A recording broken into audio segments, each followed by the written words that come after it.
ഇത് മാസ് മോട്ടോഴ്സിൽ നിന്ന് നമ്മുടെ ഹോണ്ട ഷൈൻ ജനറൽ സർവീസായിട്ട് കയറിയുണ്ട്. ഇപ്പോൾ ജനറൽ സർവീസിൻ്റെ ഭാഗമായിട്ട് നമ്മളതിൻ്റെ ബാക്ക് ബ്രേക്കിൻ്റെ ഭാഗമൊക്കെ ചെക്ക് ചെയ്യുന്നുണ്ട്. അപ്പോൾ ബ്രേക്ക് ലൈനർ വലിയ പഴക്കമില്ല, അത്യാവശ്യം ലൈനർ ഉപയോഗിക്കാനുണ്ട്. കമ്പനി ലൈനറൊന്നുമല്ല, പക്ഷെ എന്നാൽ പോലും നമുക്കത് ക്ലീൻ ചെയ്ത് മാക്സിമം ഉപയോഗിച്ചിട്ട് മാറ്റിയാണ്.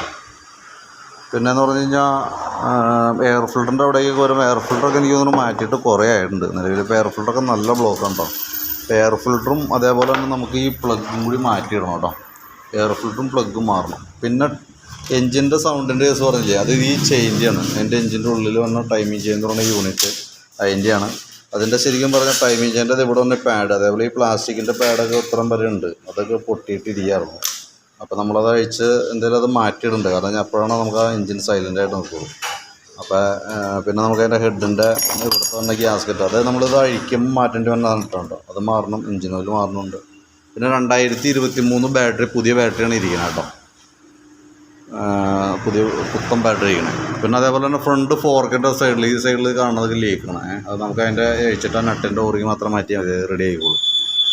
പിന്നെ ഫ്രണ്ട് ബ്രേക്കിൻ്റെ അവിടേക്ക് ചെക്ക് ചെയ്യുന്ന സമയത്ത് ബ്രേക്ക് പാഡൊക്കെ പുതിയ പാഡ് കിടക്കണേ.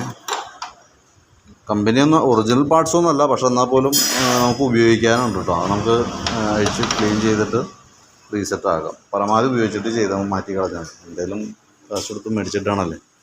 പിന്നെയെന്ന് കഴിഞ്ഞാൽ ഈ ഫ്രണ്ട് ഹാൻഡിലിൽ ഇവിടുത്തെ ബെയറിക്ക് ചെറിയൊരു അടിയുണ്ട്. അത് തൽക്കാലം നമുക്ക് സെറ്റ് ചെയ്തിടാം. മാറ്റാനുള്ള കംപ്ലയിൻ്റ് ഒന്നും ആയിട്ടില്ല. എത്രയാണ് മെയിനായിട്ട് വന്നത് കേട്ടോ. അപ്പോൾ ഞാൻ അതിൻ്റെ ഏകദേശം ഒരു എസ്റ്റിമേറ്റ് കൂടി നോക്കിയിട്ട് അതിൻ്റെ വാട്സാപ്പിൽ അതിൻ്റെ ഡീറ്റെയിൽസ് ഇട്ട് തരാം കേട്ടോ.